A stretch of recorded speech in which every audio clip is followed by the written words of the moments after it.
TDP కూటమిలోని ఎమ్మెల్యేల పనితీరు సరిగ్గా లేదా?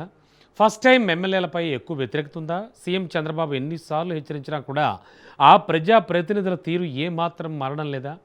వచ్చే ఎన్నికల్లో ఆ ఎమ్మెల్యేలందరినీ పక్కన పెట్టకపోతే మొదటికే మోసం వస్తుందా?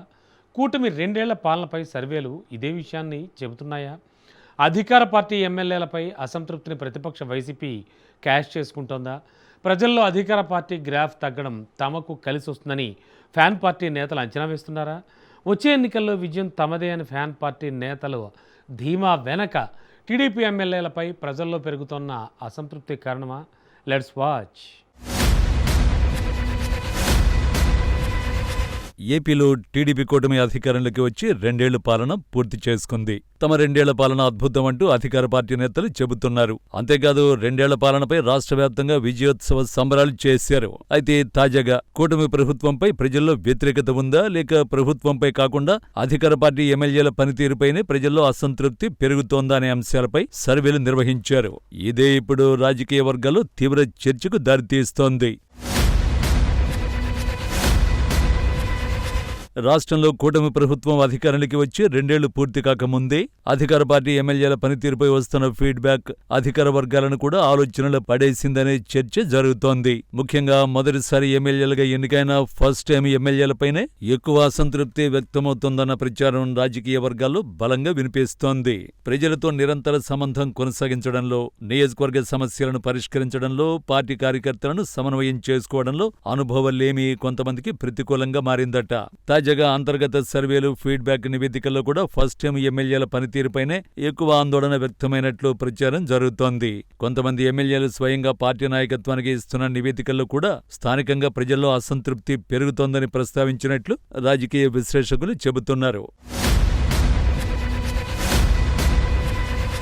ఇంకా ఆసక్తికరమైన అంశం ఏంటంటే, సాధారణంగా టీడీపీకి అనుకూలంగా భావించే కొంతమంది రాజకీయ విశ్లేషకులు, సర్వే సంస్థలు కూడా ప్రభుత్వంపై ప్రజల్లో పెద్దగా వ్యతిరేకత కనిపించడం లేదని, కానీ కొంతమంది ఎమ్మెల్యేల పనితీరు మాత్రం అధికార పార్టీకి బలహీనతగా మారుతోందనే అభిప్రాయాన్ని వ్యక్తం చేస్తున్నారట. ఉత్తరాంధ్రలో సుమారు 23 మంది ఎమ్మెల్యేలపై అసంతృప్తి ఉందని, గోదావరి జిల్లాలో 21 మంది ఎమ్మెల్యేలతో పాటు 2 మంత్రుల పనితీరుపైన వ్యతిరేకత వ్యక్తమవుతోందని ప్రచారం జరుగుతోంది. కోస్తా, రాయలసీమ జిల్లాలోనూ పలువురు అధికార పార్టీ ఎమ్మెల్యేలపై ప్రజల్లో అసహనం పెరుగుతున్నట్టు తెలుస్తోంది.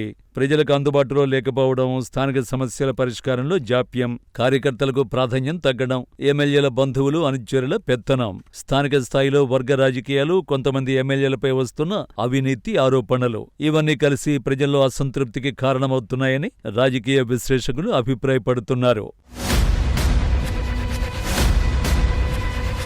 ఇదే పరిస్థితి కొనసాగితే ప్రస్తుత ఎమ్మెల్యేలందరికీ మళ్లీ టికెట్లు ఇస్తే అధికార పార్టీకి ఎన్నికల్లో ఇబ్బందులు ఎదురయ్యే అవకాశం ఉందని రాజకీయ వర్గాల్లో చర్చ సాగుతోంది. అందుకే ఎన్నికలకు ముందే పనితీరు ఆధారంగా భారీ స్థాయిలో అభ్యర్థుల మార్పులు జరిగే అవకాశం ఉందనే ప్రచారం కూడా జరుగుతోంది. గత ఎన్నికల్లో 100% స్ట్రైక్ రేటు సాధించిన జనసేనకు కూడా ఇదే పరిస్థితి సవాల్గా మారొచ్చని కొందరు విశ్లేషకులు చెబుతున్నారు. అధికారంలో భాగస్వామిగా ఉన్నందున సహజంగానే స్థానిక అసంతృప్తి ప్రభావం జనసేన ఎమ్మెల్యేలపై కూడా పడే అవకాశం ఉందని అంటున్నారు. అయితే అది ప్రతి నియోజకవర్గంలో స్థానిక పరిస్థితులపై ఆధారపడి ఉంటుందని మరో వాదన కూడా ఉంది. ఇదే సమయంలో వైసీపీ మాత్రం ఈ రాజకీయ పరిస్థితుల్ని తనకు అనుకూలంగా మలుచుకునే ప్రయత్నంలో ఉన్నట్టు కనిపిస్తోంది. ప్రభుత్వంపై, ఎమ్మెల్యేలపైన ప్రజల్లో అసంతృప్తి ఉంది. అదే వచ్చే ఎన్నికల్లో మా బలం అవుతుంది అనే సందేశాన్ని క్షేత్రస్థాయిలో బలంగా తీసుకువెళ్లాలని ఆ పార్టీ ప్రయత్నిస్తున్నట్లు రాజకీయ వర్గాల్లో చర్చ జరుగుతోంది. వైసీపీ నాయకత్వం కూడా వచ్చే ఎన్నికల్లో విజయం సాధిస్తామనే ధీమాతో కనిపిస్తోంది. దానికి ప్రధాన కారణంగా అధికార పార్టీ ఎమ్మెల్యేలపై పెరుగుతున్న అసంతృప్తిని ఆ పార్టీ నేతలు ప్రస్తావిస్తున్నారని రాజకీయ విశ్లేషణలు చెబుతున్నాయి. మరోవైపు సీఎం చంద్రబాబు కూడా పదే పదే ఎమ్మెల్యేలు ప్రజల్లో ఉండాలని, ప్రజలకు అందుబాటులో ఉండాలని, పనితీరు మెరుగుపరుచుకోవాలని సూచిస్తున్నారు. అయినప్పటికీ కొంతమంది ఎమ్మెల్యేల తీరు మాత్రం మారడం లేదనే విమర్శలు వినిపిస్తున్నాయి. ముఖ్యంగా ఫస్ట్ టైం ఎమ్మెల్యేలలో ఈ సమస్య ఎక్కువగా కనిపిస్తోందన్న అభిప్రాయం కూడా వ్యక్తమవుతోంది. ప్రస్తుతం రాజకీయ వర్గాల్లో వినిపిస్తున్న చర్చల ప్రకారం కూటమి ప్రభుత్వానికి ప్రధాన సవాలు ప్రతిపక్షం కంటే సొంత ఎమ్మెల్యేల పనితీరే. ముఖ్యంగా ఫస్ట్ టైం ఎమ్మెల్యేలపై పెరుగుతున్న అసంతృప్తి అధికార పార్టీకి హెచ్చరికగా మారిందా? ఇదే పరిస్థితిని వైసీపీ రాజకీయ అవకాశంగా మలుచుకుంటుందా, లేక ఎన్నికల నాటికి పరిస్థితుల్ని చక్కదిద్దుకుని మరోసారి ప్రజల విశ్వాసాన్ని కూటమి నిలబెట్టుకుంటుందా? ఈ ప్రశ్నలకు సమాధానం కాలమే నిర్ణయిస్తుంది అంటున్నారు పొలిటికల్ అనలిస్టులు.